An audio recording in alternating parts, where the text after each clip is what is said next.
everybody, thanks so much for coming to Hall H. This is the first time we're doing this one-man show with Joss in Hall H, so it's incredible to see the size of this room. I hope you haven't all been here since last night. I hope you get a chance to come by the Dark Horse booth at 2615 down on the main floor. We've got most of the comics work that Joss has ever done, from Frey, Buffy the Vampire Slayer, Angel and Faith. Those two books are now in their season 10, heading toward the climax of the 10th season. Angel and Faith ends with issue 25, and Buffy season 10 ends with issue 30 next year. Dark Horse is heading into our 30th anniversary in 2016, and it's been an incredible time, and we've had an incredible history with Joss. In the last year, we've told you that we want to bring more Serenity comics out, and the editor on the Serenity comics, Jim Gibbons, has approved the outline for the next series, so we've got a sequel to Leaves on the Wind coming, probably coming next year, and I'm happy to say that George's Genty is coming back. And we're going to have more announcements about that book to come soon, including a release date. But right now, it gives us a huge Comic-Con welcome to the creator of Serenity and Angel and Faith and Frey and Buffy the Vampire Slayer, and the director of the Avengers and the Avengers 2, Joss Whedon.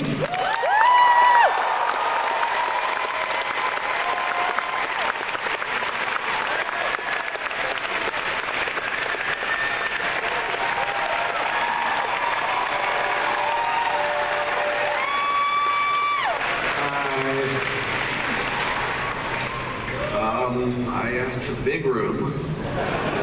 I'm a little angry. This is, I want to say terrifying, but I'm going to walk around a little bit because I want to see you guys better.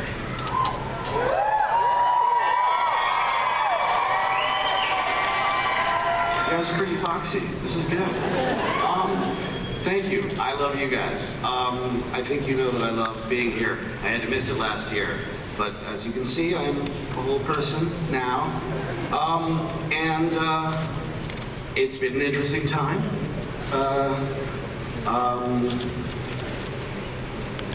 There's been a lot going on. I don't know if any of you saw, but I made another movie. And those are hard. Those are super tiring. And we may talk about that a little bit if you have questions about it. But what I want to talk about for just a minute is how ridiculously grateful I am to everybody at Dark Horse for doing what is honestly one of the hardest jobs in the world. When you take a licensed product, when you take something that already exists, and you have to continue those stories, you have to be so faithful and yet so inventive to make the stories come to life. And that is a tightrope act. It is really difficult for someone, for anyone, to carry on something that is already beloved, take it to another level, while still being true to all the voices and the characters and what we were trying to do way back when.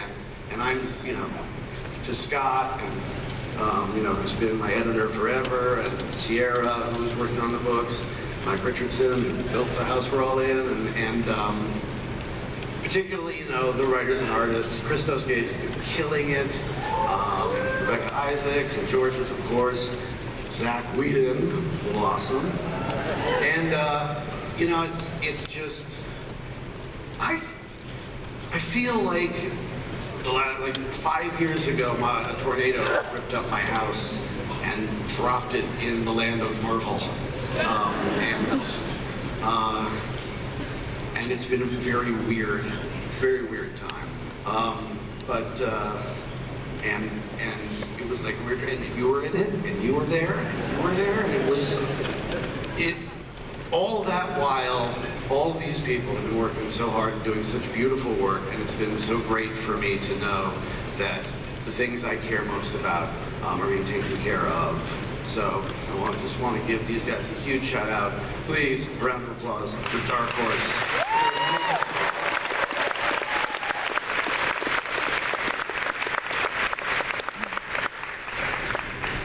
Some other stuff has happened, which I'll get to. I got very old since I was here last. Old and infirm and blithely incontinent, and so I feel like, I don't know, I should have some wisdom. I should have gotten some of that. And that didn't work out. Didn't go my way. But I was hoping to impart some, but unfortunately we don't have any.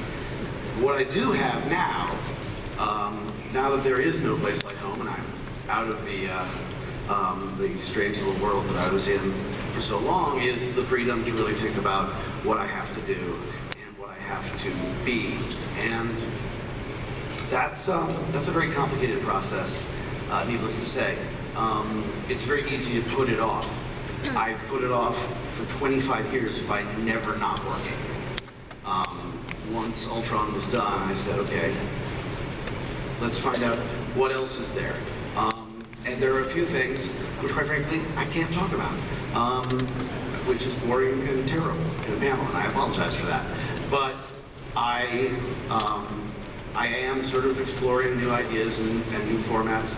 I did kind of want to get back to something I love very much, which is putting my hand to a comic book once more. And so, beyond everything else, I want to thank the guys at Dark Horse for this. Scott, can you give me an image? This is a book that I will put out next year.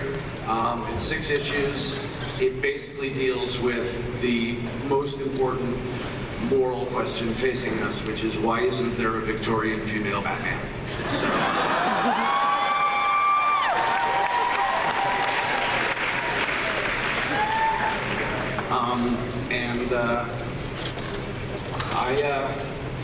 beyond that, as I said, stuff I can't talk about. So I'm going to start taking questions fairly soon, if anybody has any. But I don't have wisdom necessarily, but I do have something that I would want to say. I was talking to someone yesterday, and we were just talking about ourselves and how we work on ourselves and our work, and a phrase came into my head that was really important to me, and it was simply this: continue to earn what you already have. That for me is like a motto. It has to do with not just gratitude, but active gratitude. That has to do with, I'm standing here in front of all of you people. I'm a writer. I have no business being here and pretending that I'm a rock star. I'm not going to stop. Anytime soon if I can. But the fact is, this is extraordinary. I know it's extraordinary. But I don't think that's enough. I think what's important to me now that I'm very old is that I continue to give you guys what you are giving me right now, as much as I can, in new ways, and not just sort of fall back on, well, I did this one time, you're welcome, here's my next idea. Muffy, the zombie fighter, you know.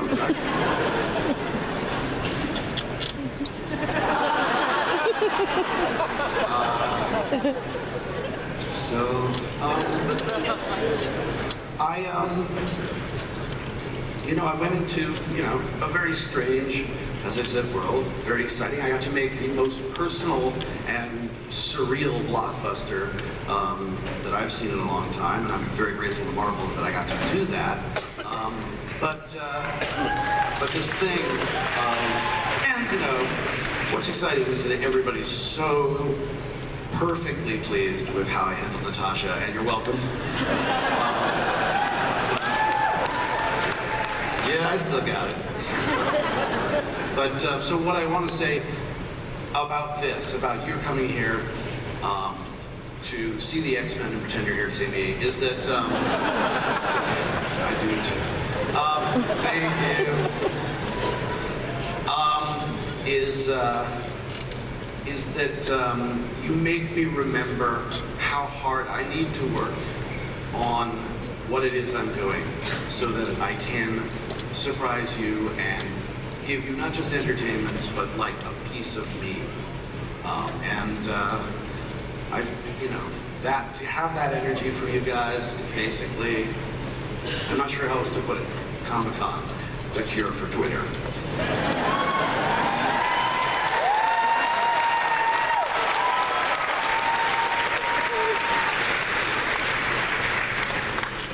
So now that I've been all super grateful, I should shut up a little bit. I want to hear some questions. Do we have like mics and people lining up and all that good stuff? I see people raising their hands to show you where to go.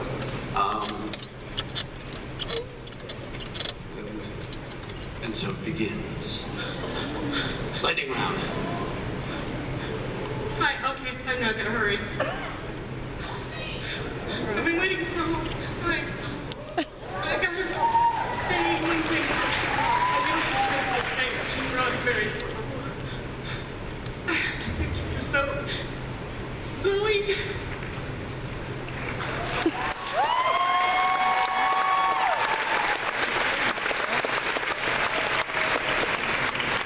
She made me believe again that we were still gonna be out there, and not only were we going to be out there, we're going to be strong and beautiful and like the best woman out there. And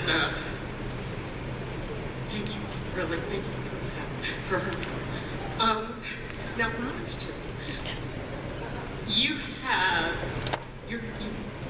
a way with balancing that strength and beauty and vulnerability in your female characters that is just unparalleled. No other director, male or female, seems to get that right, to be tough and vulnerable. How? How do you do that? How much of that is just sitting down and talking with your actresses and so anyway, that's my question. Thank you.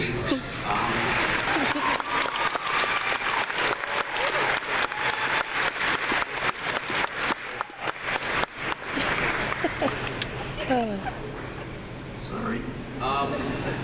Okay, I myself am tough yet vulnerable, and so I have to draw a lot on that. Honestly, I don't. It's hard for me. I know there are other people out there who do what I do in various mediums extraordinarily well. I don't. You know, I love to pretend that I invented feminism, or that you know, I'm the most textured writer around. It's simply not the case. I am grateful that something I needed to see more of in popular culture was not only embraced, but is now much more widespread. If we're going to talk about Zoe, Gina, you get Gina. You hire Gina Torres, and then your life is much easier. Except that you're a little intimidated because she's taller than you. I don't. You asked if I spend time talking with the actresses, and it's not really about their experience so much. It's about them listening to their voices. It's about hearing how they are best at conveying the thing that we both agree we want to convey. And that's one of the biggest things for me is when I have an actor, I need to draw. I can't just sort of plug them in and say, now be that person. I've got to draw from that. So, you know, she has a life force that is bonkers. And we actually can't smile too much because the camera will be blinded. But we make her adjust, but it's got to be her. It's got to come from her. If they don't feel that creative sort of space, then the characters will just start to become my agenda. They'll be like a polemic of what a strong person should be, and that's not the point. The point is always that it's more complicated than we understand to be any of you, either weak or strong.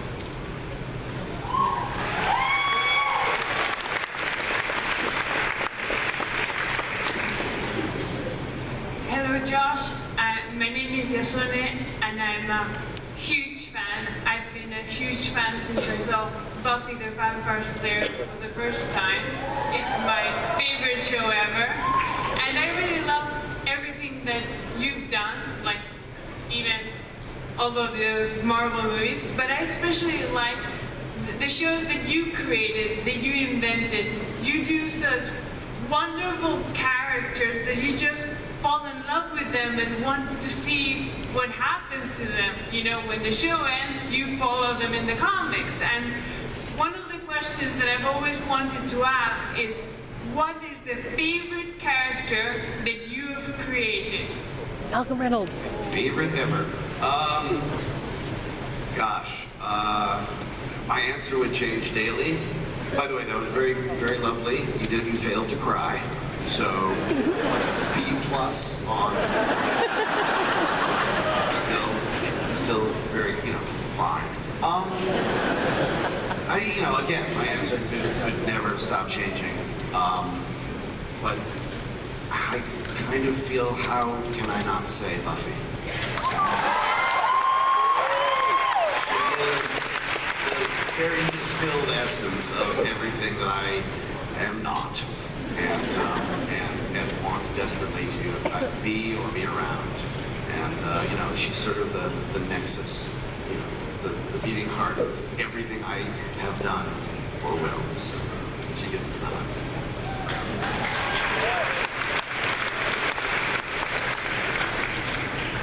Hi, Mom. Hey, how's it going? I am not your mom. We did the tests. This is getting old. Sorry about that. Anyways, love your work. Longtime fan, first time caller. But so in a perfect world where we have Firefly back on air, because that would be the perfect world, how would you expand on the team? Or would you just continue on with a new team, expand the world that is in Serenity? We do not live in a perfect world. I know this because I do not have a flying car. And also my nose. But in a world in which Firefly came back, I think the problem was I didn't have enough interesting characters, so I need more. No, wait. That group and what they go through, either together or apart, is something that will fascinate me forever. And I would say, you put those 9 people back on that ship, I don't even need anybody else. They could just be on the ship.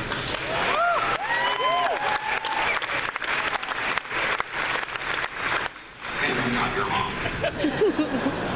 But I am your father.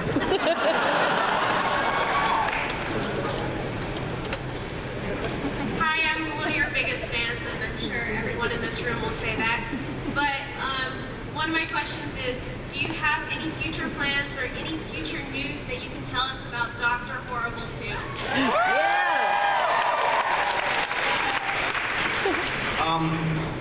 You guys, at some point you're going to chase me with like pitchforks and torches if I answer this the same way, which I'm about to, which is simply that everybody wants to do it.